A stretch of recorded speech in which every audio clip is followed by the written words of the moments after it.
Indian poetry in English is broadly a combination of two different types of poetry written in English in two distinct periods. One is the period that ranges from the moment the very first poem in English came to light to that point of time when India got independence in 1947. And the other is the period that has continued since the moment of India's independence, which can roughly be called the post colonial era. The dichotomy between the two types of poetry is clear if considered how far they are similar to and detached from British poetry. The independence of India in 1947 not only gave the country political as well as administrative freedom, it also freed the country from Western control in matters of language, culture, and tradition, and more particularly from those thoughts that got reflected in Lord Macaulay's Minute on Education, enacted in 1835. The poetry written during the first period was to a great extent influenced by British poetry, while Henry Louis Vivian Derozio is widely acknowledged as the first Indo-Anglian poet. Nizam Ezekiel can well be placed as the first foundational figure in post-colonial era who started the vogue of writing poetry in Indian English and an Indian tone. Ezekiel's poem, Very Indian Poem in English, is a standing example of how he answered to the critique on Indian poetry in English, which in turn established Indian poetry in English as different from British poetry in matter of themes, style, and tone. Ezekiel's poetry is an answer to those who always criticized Indian poetry in English, lacking in fervor and zeal like those of British and Irish poets. The poets who belong to yeah, the first period, such as Raja Ram Mohan Roy, Bankim Chandra Chatterjee, Toru Dutt, Rabindranath Tagore, Pandit Madan Mohan Malviya, Shri Aurobindo, and Mrs. Sarojini Naidu were all great poets. And among all these Indo-Anglian poets, Tagore was a dazzling son who was awarded Nobel Prize in Literature for his Gitanjali in 1913, which was published in London in 1912. However, the charge leveled against all these poets is that most of them were influenced by or imitated the British and Irish poets, because of which, though the themes of their poetry were Indian, the style they adopted was alien. However, the importance of Derozio as poet lies in the fact that he pioneered the vogue of poetry, writing in English language, incorporating themes which were essentially Indian, and there is a strong rationale to say that it was he who set the stage for subsequent Indian poets. Derozio wrote a number of poems on a variety of themes which were directly or indirectly influenced or inspired by the Romantic movement in England. However, there are a few poems which avowedly express his love for the native land and patriotic zeal, as well as the spirit for social reformation.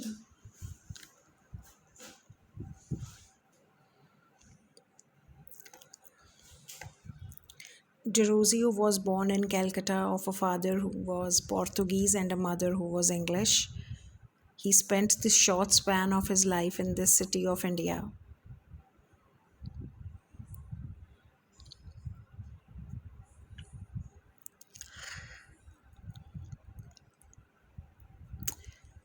So the Euro-Asian origin has a lot of bearings in making him as a poet. There were many families in that time who had mixed racial identity, and it deprived their offspring in getting recognition from either of the races. In other words, they suffered from the loss of homeland and from a feeling of alienation as well as abandonment. However, the British colonization in India gave them opportunity to identify with India as their native land. Hence, what is found in Derozio's poetry is a kind of poetic style that is pertinent to poets such as Thomas Moore and Byron. The style of Derozio's poetry, however, may have its root in British poetry, but thematically his poetry is concerned with Indian life and culture. Derozio's poetry is marked by his love for India, the land which gave him an identity. According to K.R. Ramchandran Iyer, he was the first spark that kindled the flame of awakening which soon transformed itself into an inferno, cleansing and rejuvenating the masses who sinned in submitting to decadence, having forgotten the awareness and dignity of the self. In The Harp of India, the poet presents difference between the past and the present of India. In the very beginning of the poem, he refers to an unstrung and unattended harp hanging on yon withered bough, which once produced sweet music, and through the abundant harp, the poet lets the Indians realize how the past glory of India has become faded, unacknowledged, and unsung in the present, like that of the forgotten music of the harp, and how they have refused to realize what they have lost. Similar to The Harp of India is his To India, My Native Land, which is also a sonnet and is reflective of how his country, despite having glorious past in which the land was worshipped as a deity, has become a fallen country. According to the poet, there was a time when the magnificence of India was encircled by a beauteous halo. The poet finds that the glory which India possessed in the past and the reverence people had for the country have been diminished. So he questions, where is the glory? Where is thy glory? Where the reverence now?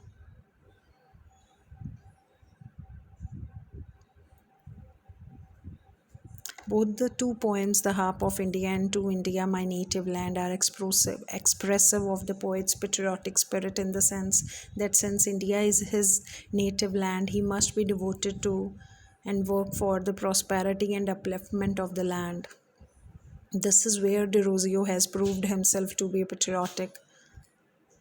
Though both of these poems are sonnets, and he has successfully dealt with the past and the present of India to give a proper direction for the future.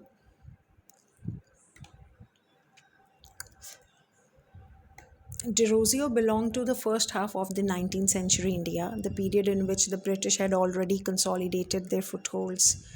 It was also a period in which social reformation became an important aspect in the 19th century Indian intellectual movement pioneered by Raja Ram Mohan Roy, and which was followed by Derozio along with a number of intellectuals including Debendranath Tagore, Vidyasagar, Keshav Chandra Sen, and many more.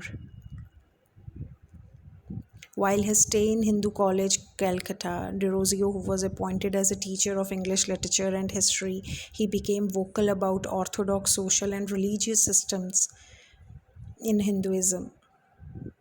He was followed by a group of radical free thinkers of Bengal, known as Young Bengal Movement. It was the a kind of radical movement for the reformation of Indian Hindu society.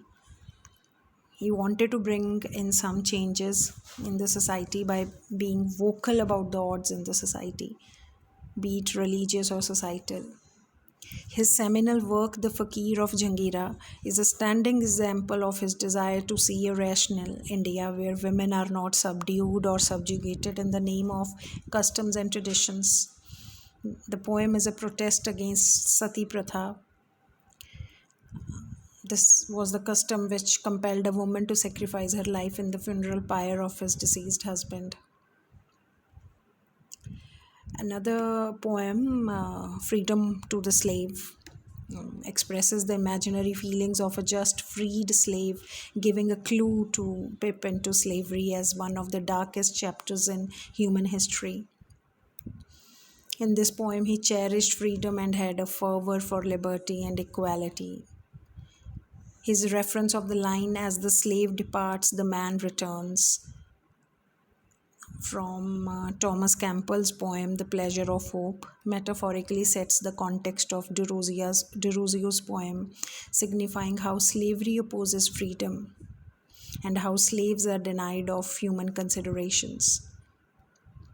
The poem starts with giving the feelings of a slave when he heard the first news of his being freed. The poet imagines that after hearing the news of the freedom, his heart immediately started beating proudly, and the noblest feeling of his soul started to glow at once. Because his change would be free him from kneeling before his master. With the feelings of a man, he looked above, perhaps to thank heaven or to express his gratitude at the nearness of heaven, as the breath of heaven in line 9th started to blow freshly around him.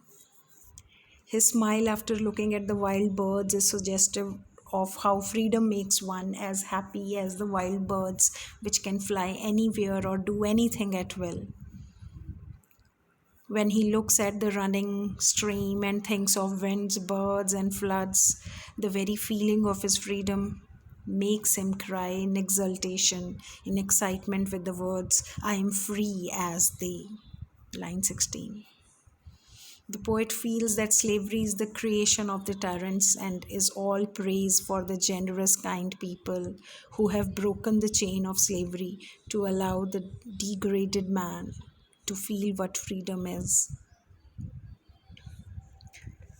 Another remarkable poem by Derozio is The Orphan Girl.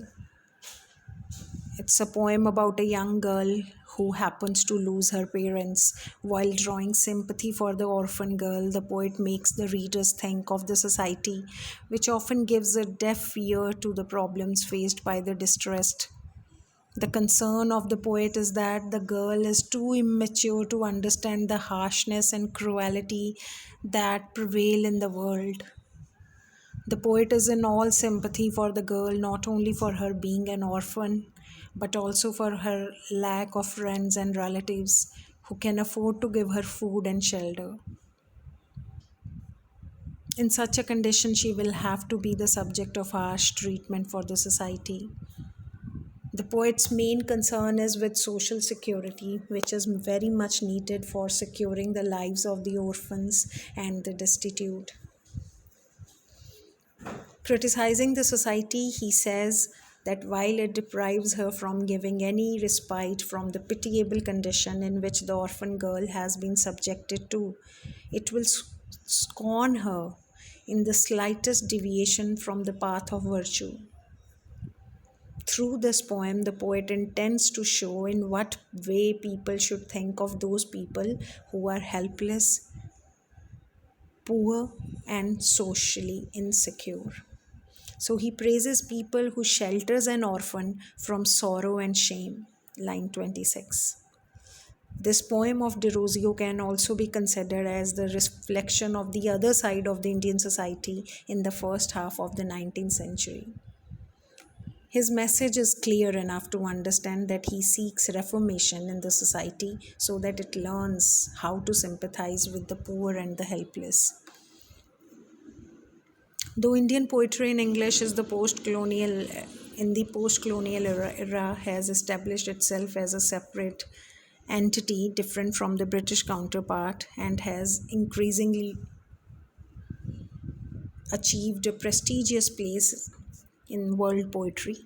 The poetry written in the late 18th and the first half of the 19th century, more broadly Indian poetry in English, written since its birth to the independence of the country, has still to get a proper place so far as the discourse on Indian poetry is concerned.